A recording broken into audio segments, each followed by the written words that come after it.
Welcome to Healthy Homestead Living in our homestead kitchen. My name is Coach Green, and today we are going to talk about honey and my favorite honey kitchen hack. Now, honey is by far a delicious and nutritious sweetener, and next to stevia is my favorite. Now, there's several things that are great about honey. Not only does it taste good, but it's antibacterial, antifungal, and it's great for the immune system.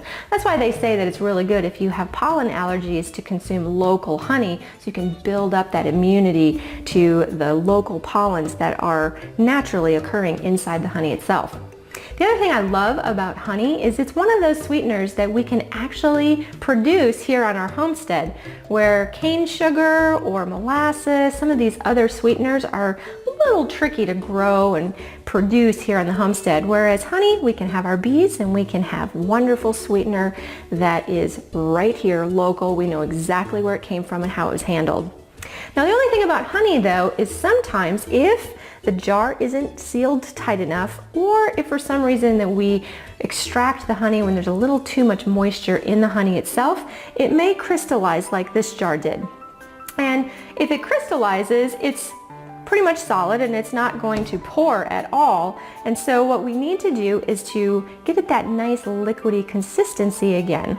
Now, some people will say that you just put it in some boiling water or something like that and get that heated up so it'll be liquefy. And that's one way that you can, but a better way that's even more effective to be able to get it in that great, perfect, pourable consistency again is to use a box style dehydrator like this one. This is our Excalibur dehydrator that we got from everythingkitchens.com.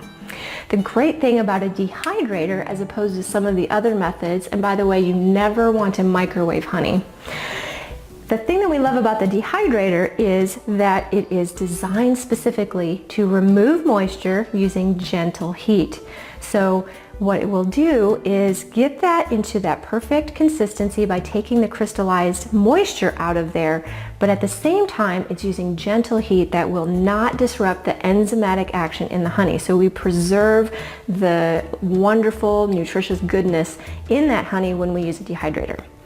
We just simply remove the lid from our honey that is crystallized, and then we place it into our dehydrator and we remove all of the trays except for the bottom tray. The bottom tray then just brings the jar a little bit off of the floor of the dehydrator so we have air circulation all the way around the jar. Once we put our jar in the dehydrator and our lid is off, we set our temperature to 110 degrees. And then we'll set our timer to 4 to 6 hours depending on how many jars and the size of the jar. And then we'll just let it sit there and get nice and liquefied. Welcome back. Let's take a quick peek and see how our honey looks now after a couple hours of being in the dehydrator.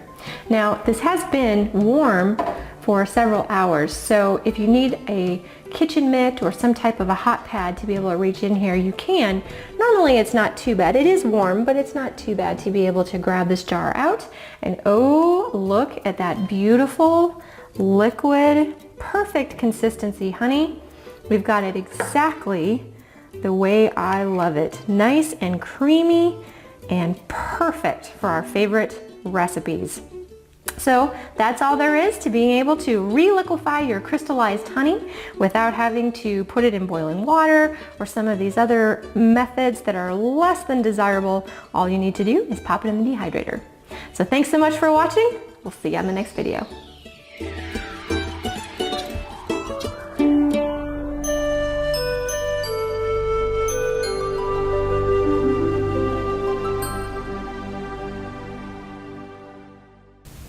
Welcome to Healthy Homestead Living in our homestead kitchen. My name is Coach Green, also known as Rebecca Austin. I got that backwards. Let me start that again.